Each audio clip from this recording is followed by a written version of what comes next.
ತಮ್ಮನ ಪರವಾಗಿ ಪ್ರಚಾರ ಕೇಳಿದ್ದಾರೆ ಶಾಸಕ ಕೆ ರಾಘವೇಂದ್ರ ಹಿಟ್ನಾಳ್. ಕೊಪ್ಪಳದಲ್ಲಿ ಸಹೋದರ ರಾಜಶೇಖರ್ ಹಿಟ್ನಾಳ್ ಗೆಲುವಿಗಾಗಿ ಪಣ ತೊಟ್ಟಿದ್ದಾರೆ.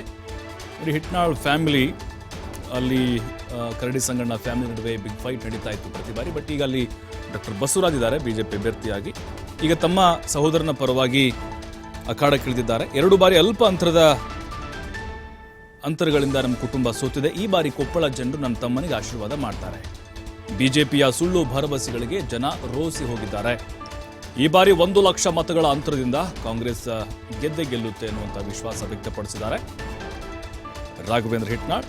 ರಾಜಶೇಖರ್ ಹಿಟ್ನಾಳ್ ಇದಾರಲ್ಲ, ಕಾಂಗ್ರೆಸ್ ಅಭ್ಯರ್ಥಿ, ಅವರ ಅಣ್ಣ.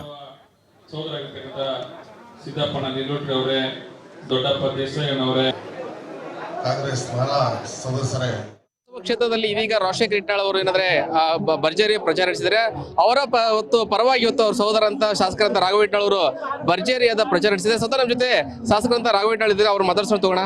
ಸರ್, ಕಳೆದ ಬಾರಿ ತಮ್ಮ ಸಹೋದರ ಸ್ವಲ್ಪ ಮತಗಳಿಂದ ಸೋತಿದ್ರು. ಈಗ ತಮ್ಮ ಸಹೋದರ ಪರವಾಗಿ ತಾವು ಪ್ರಚಾರ ಮಾಡ್ತಾ ಇದ್ರಿ. ಯಾವ ರೀತಿ ರೆಸ್ಪಾನ್ಸ್ ವ್ಯಕ್ತವಾಗ್ತಾ ಇದೆ? ಕೊಪ್ಪಳ ಲೋಕಸಭಾ 8 ವಿಧಾನಸಭಾ ಕ್ಷೇತ್ರದಲ್ಲಿ ಕಾರ್ಯಕರ್ತರು, ಪಕ್ಷದ ಮುಖಂಡರುಗಳು ಸಾಗರೋಪಾದಿಯಲ್ಲಿ ಇವತ್ತು ಕಾಂಗ್ರೆಸ್ ಪಕ್ಷವನ್ನು ಬೆಂಬಲಿಸ್ತಾ ಇದ್ದಾರೆ. ಕಾರಣ ಏನಪ್ಪಾ ಅಂತಂದ್ರೆ, ಕಾಂಗ್ರೆಸ್ ಪಕ್ಷ ಚುನಾವಣೆ ಪೂರ್ವದಲ್ಲಿ ಘೋಷಣೆ ಮಾಡಿದಂಥ ಗ್ಯಾರಂಟಿ ಯೋಜನೆಗಳನ್ನ ಇವತ್ತು ಯಥಾವತ್ತಾಗಿ 8 ತಿಂಗಳಲ್ಲಿ ಜಾರಿಗೆ ಮಾಡಿರ್ತಕ್ಕಂಥ ಸನ್ಮಾನ್ಯ ಮುಖ್ಯಮಂತ್ರಿಗಳಂತ ಸಿದ್ದರಾಮಯ್ಯ ಸಾಹೇಬ್ರವ್ರು ಇರ್ಬೋದು, ಡಿ.ಕೆ. ಶಿವಕುಮಾರ್ ಇರ್ಬೋದು, ನಮ್ಮ ಪಕ್ಷದ ಎಲ್ಲ ವರಿಷ್ಠರು ಏನು ಗ್ಯಾರಂಟಿ ಯೋಜನೆ ಜಾರಿಗೆ ತಂದಿದ್ದಾರೆ, ಇವತ್ತೆಲ್ಲ ಪಕ್ಷದ ಕಾರ್ಯಕರ್ತರು, ಮುಖಂಡರುಗಳು, ಮತದಾರರು ಅತ್ಯಂತ ಸಂತೋಷದಿಂದ ಕಾಂಗ್ರೆಸ್ ಪಕ್ಷವನ್ನು ಬೆಂಬಲಿಸತಕ್ಕಂಥ ಕೆಲಸ ಆಗ್ತಾ ಇದೆ. ಒಂದು ಕಡೆ ಅಂದ್ರೆ ತಮ್ಮ ತಂದೆ ಕೂಡ ಸೋತಿದ್ರು, ತಮ್ಮ ಸಹೋದರ ಕಳೆದ ಬಾರಿ ಸೋತಿದ್ರು. ಆ ಅನುಕಂಪದ ಅಲ್ಲೇ ಅದ್ರ ಜೊತೆಗೆ ತಮ್ಮ ಗ್ಯಾರಂಟಿ ಯೋಜನೆ ವರ್ಕೌಟ್ ಆಗುತ್ತಾ? ಡೆಫಿನೆಟ್ಲಿ. ಈಗಾಗಲೇ ನಾವು ಇದು 5ನೇ ವಿಧಾನಸಭಾ ಕ್ಷೇತ್ರದಲ್ಲಿ ಕಾರ್ಯಕರ್ತರ ಸಭೆಯನ್ನ ಇವತ್ತು ನಾವು ಮಾಡ್ತಾ ಇದ್ದೀವಿ. ಇವತ್ತು ಹಿಂದೆ 2 ಬೇರೆ ಕೂಡ ಕಡಿಮೆ ಅಂತರದಲ್ಲಿ ಇವತ್ತು ನಾವು ಸೋತಿದ್ದೀವಿ. ಇವತ್ತು ಜನರಿಗೆ ಇವತ್ತೇನೋ ಒಂದು ಹಿಟ್ನಾಳ್ ಕುಟುಂಬ ಸದಾ ಜನರ ಜೊತೆಗಿರ್ತದೆ, ಕಷ್ಟ ಕಾರ್ಪಣ್ಯಗಳ ಬಗ್ಗೆ ಸ್ಪಂದಿಸ್ತದೆ. ಮತ್ತು ಎಲ್ಲ ಗೆದ್ದಿರ್ತಕ್ಕಂಥ ಶಾಸಕರುಗಳು ಅತ್ಯಂತ ಹಿರಿಯ ನಾಯಕರುಗಳಿದ್ದಾರೆ. ನೇತೃತ್ವದಲ್ಲಿ ಇವತ್ತೆಲ್ಲ ಕಾಂಗ್ರೆಸ್ ಪಕ್ಷದ ಮತದಾರರು, ಕಾರ್ಯಕರ್ತರು, ಮುಖಂಡರುಗಳು ಅತ್ಯಂತ ಉತ್ಸಾಹದಿಂದ ಬೆಂಬಲಿಸ್ತಕ್ಕಂಥ ಕೆಲಸ ಮಾಡ್ತಾ ಇದ್ದಾರೆ.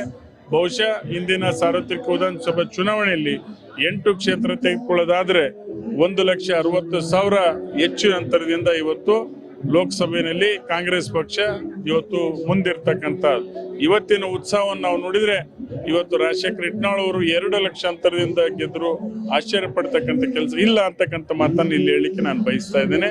ಮತ್ತು ಈ ಗ್ಯಾರಂಟಿ ಯೋಜನೆ ಪರಿಣಾಮಕಾರಿಯಾಗಿ ತಾಯಂದ್ರಲ್ಲಿ ಮನಮುಟ್ಟುವಂತೆ ಮಾಡಿದೆ. ನಿಶ್ಚಿತವಾಗಿ ಕ್ಷೇತ್ರದಿಂದ ಗೆಲ್ತೇವೆ ಅಂತಕ್ಕಂಥ ಮಾತು ಹೇಳ್ತೀವಿ. ಅದೇ ರೀತಿ ಕೂಡ ನಮ್ಮ ಕಾಂಗ್ರೆಸ್ ಅಭ್ಯರ್ಥಿ ಅಂತ ರಾಜಶೇಖರ್ ಹಿಟ್ನಾಳ್ ಅವ್ರನ್ನ ಮಾತಾಡ್ಸೋಣ. ಸರ್, ತಮ್ಮ ಪರವಾಗಿ ಇವತ್ತು ಸಹೋದರ ಇರ್ಬೋದು, ಸಚಿವರು ಇವತ್ತು ಇದು ಮಾಡ್ತಾರೆ, ಪ್ರಚಾರ ಮಾಡ್ತಾರೆ. ಏನ್ ಅನಿಸ್ತಾ ಇದೆ? ಬಹಳ ಖುಷಿ ಸಂಗತಿ. ಇವತ್ತು ಎಲ್ಲಾ ಕಾಂಗ್ರೆಸ್ ಪಕ್ಷದ ಎಲ್ಲಾ ಮುಖಂಡರು, ಎಲ್ಲಾ ಶಾಸಕರು, ಮಾಜಿ ಶಾಸಕರು, ಎಲ್ಲ ಘಟಕದ ಅಧ್ಯಕ್ಷರುಗಳು ಕೂಡ, ಸಚಿವರು ಎಲ್ಲರೂ ಕೂಡ ಇವತ್ತು ಕಾಂಗ್ರೆಸ್ ಪಕ್ಷವನ್ನ ಕೊಪ್ಪಳ ಲೋಕಸಭಾ ಕ್ಷೇತ್ರದಲ್ಲಿ ಗೆಲ್ಲಿಸಲೇಬೇಕಂತೇಳಿ ಇವತ್ತು ಕಂಕಣಬದ್ಧರಾಗಿ ನಿಂತ್ಕೊಂಡಿದ್ದಾರೆ. ಬಹಳ ಖುಷಿ ಸಂಗತಿ. ಇವತ್ತು ಕಾರ್ಯಕರ್ತರು ಕೂಡ ಬಹಳ ಉತ್ಸುಕರಾಗಿದ್ದಾರೆ ಕಾಂಗ್ರೆಸ್ ಅಧಿಕಾರ ತರಬೇಕಂತೇಳಿ. ಈ ಕಾಂಗ್ರೆಸ್ ಪಕ್ಷ ಏನ್ ಭರವಸೆ ಕೊಟ್ಟಿದ್ದು ಎಲ್ಲ ಭರವಸೆಗಳನ್ನು ಈಡೇರಿಸಿದ್ದಾರೆ. ಆ ದೃಷ್ಟಿಯಿಂದ ಇವತ್ತು ಎಲ್ಲ ಕಾರ್ಯಕರ್ತರು, ಎಲ್ಲ ನಾಯಕರು, ಸಚಿವರು, ಶಾಸಕರು ಎಲ್ಲ ಕೂಡ ಇವತ್ತು ಕಾಂಗ್ರೆಸ್ ಅನ್ನು ಗೆಲ್ಲಿಸಲಿಕ್ಕೆ ಪ್ರಯತ್ನ ಮಾಡ್ತಕ್ಕಂಥದ್ದು ಬಹಳ ಖುಷಿ ಸಂಗತಿ. ಅದ್ರ ಜೊತೆಗೆ ಕಳೆದ ಬಾರಿ ಸೋಲಿನ ಒಂದು ಅನುಕಂಪ ಜೊತೆಗೆ ಯಾವ ರೀತಿ ವರ್ಕೌಟ್ ಆಗುತ್ತೆ ಸರ್? ಜನ ಕೂಡ ಈ ಹಿಂದೆ ಬಾರಿ 2 ಸರಿ ನಮ್ಮ ಕುಟುಂಬದವರು ಸ್ಪರ್ಧೆ ಮಾಡಿದಾಗ ಕಡಿಮೆ ಅಂತರದಿಂದ ಸೋಲಾಗಿತ್ತು.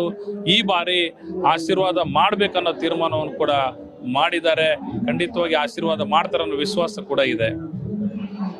ಅಂತಂದ್ರೆ ಶಾಸಕರಂತ ರಾಘವೇಂದ್ರ ಹಿಟ್ನಾಳ್, ಅದೇ ರೀತಿ ಅಭ್ಯರ್ಥಿ ಅಂತ ಕೆ ರಾಜಶೇಖರ್ ಹಿಟ್ನಾಳ್, ಮತ್ತು ಏನಾಗಲಿ ಕಳೆದ ಬಾರಿ ಸೋಲಿನ ಅನುಕಂಪ, ಅದ್ರ ಜೊತೆಗೆ ಗ್ಯಾರಂಟಿ ಯೋಜನೆಗಳು ನಮಗೆ ಗೆಲುವಿಗೆ ಶ್ರೀರಕ್ಷೆಯಾಗಿದೆ ಅಂತ ಹೇಳುವಂಥದ್ದು. ಕ್ಯಾಮರಾ ಪರ್ಸನ್ ರಾಜವಂಗ್ರಿ ಜೊತೆ ನಾಗರಾಜ್, ಟಿವಿ ಕೊಪ್ಪಳ.